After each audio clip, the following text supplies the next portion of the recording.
بسم اللہ الرحمن الرحیم۔ شروع اللہ کے نام سے جو نہایت مہربان اور رحم کرنے والا ہے۔ السلام علیکم دوستو۔ سامعین کرام، آج کی اس ویڈیو میں آپ کو بتاؤں گا کہ حضرت داؤد علیہ السلام کے قوم اللہ تعالیٰ نے بندر کیوں بنائے۔ حضرت داؤد علیہ السلام کی قوم 70,000 آدمی عقبہ کے پاس سمندر کے کنارے ایلا نامی گاؤں میں رہتے تھے۔ یہ لوگ بڑی فراخی اور خوشحالی کی زندگی بسر کرتے تھے۔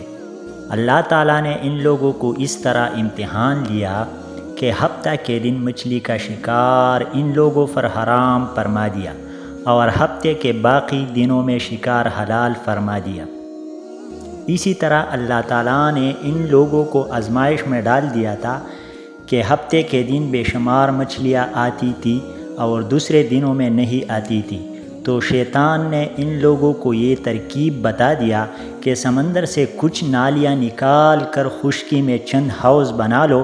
جب ہفتہ کے دن ان نالیوں کے ذریعے مچھلیاں حوض میں آ جائے تو نالیوں کا منہ بند کر دو اور اس دن شکار نہ کرو، بلکہ دوسرے دن آسانی کے ساتھ ان مچھلیوں کو پکڑ لو۔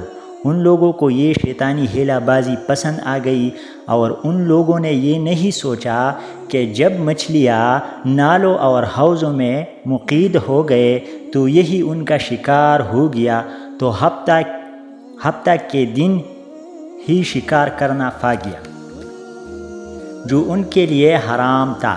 اس موقع پر ان لوگوں کے 3 گروہ ہو گئے۔ کچھ لوگوں نے انکار کیا اور شکار سے محروم ہو گئے، اور کچھ لوگ اس کام کو برا مان کر خاموش رہے اور دوسروں کو منع کرتے تھے، بلکہ منع کرنے والوں سے یہ کہتے تھے کہ تم لوگ ایسی قوم کو کیوں نصیحت کرتے ہو جنہیں اللہ تعالیٰ ہلاک کرنے والا یا سخت سزا دینے والا ہے۔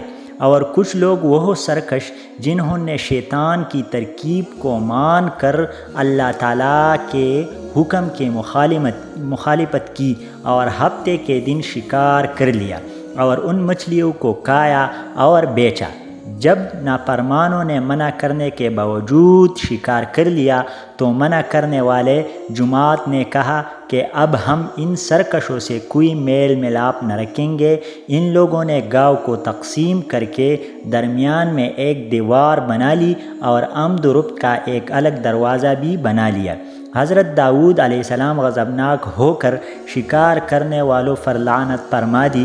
اس کا اثر یہ ہوا کہ خطا کاروں میں سے ایک دن کوئی باہر نہیں نکلا تو انہیں دیکھنے کے لیے کچھ لوگ دیوار پر چڑھ گئے تو کیا دیکھا کہ وہ سب بندر کی صورت اختیار کر گئے۔